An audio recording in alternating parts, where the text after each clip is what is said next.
a happiest and most blessed Easter to you and to yours. Now, as Catholics, I think it's easier sometimes to live Lent than it is to live Easter.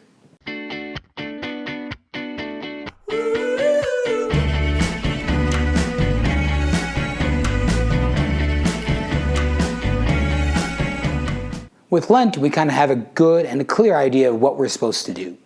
Avoid sin, reform our lives, try to do extra prayers and works of penance and the like.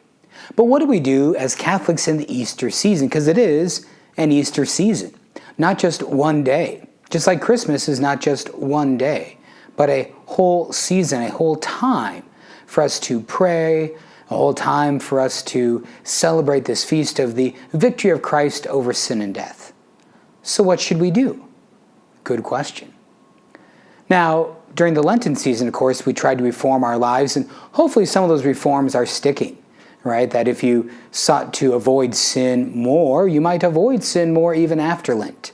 Don't go ahead and just start sinning again, because it's after Lent. And also, if you prayed more during Lent, keep praying. But what are some positive and substantial things we can shoot at during the season of Easter? Well, aside from just trying to eat more jelly beans, good goals would be to try to live and to know the 7 virtues. Now, of the 7 virtues, 4 of them are things known by reason alone, and 3 of them are revealed by faith in Jesus Christ and through the Holy Scriptures.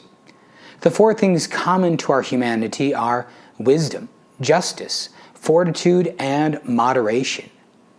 And the 3 things revealed by Jesus are faith, hope, and love.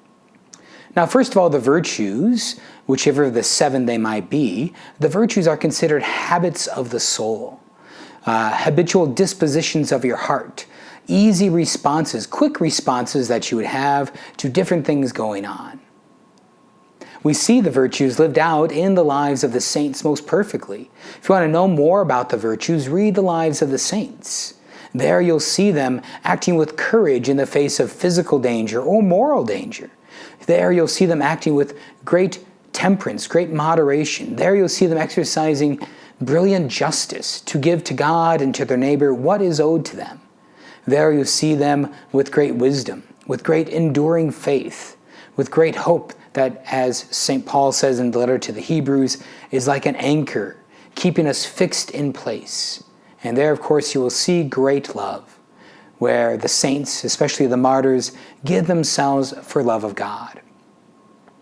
So try to practice the virtues during the Easter season. Now, some of you might think, well, wait a moment, I thought the Easter season is supposed to be a feast after the fast. While it's good to eat jelly beans, and I hope to be eating some jelly beans during the Easter season, it's also good for us to still be pursuing virtue. And think about the culmination of the Easter season. What's the culmination, the crown of the Easter season? The Feast of Pentecost, the holy 50th day after Easter, in which our Lord Jesus Christ gives us His very Spirit in order that we might live as He lived and love as He loved. Because, of course, that's the point of our Christian life, that Christ might live in you and in me. I pray that your Easter season will be one filled with joy, filled with the virtues of a heart transformed in the resurrection of Jesus Christ. Don't rest on your victories if your Lent was great, and don't wallow in your misery if you failed at your Lent. Either way, make the Easter season a time to know the virtue and the joy of the resurrection of Christ, and how the joy of the resurrection impacts all parts of our life.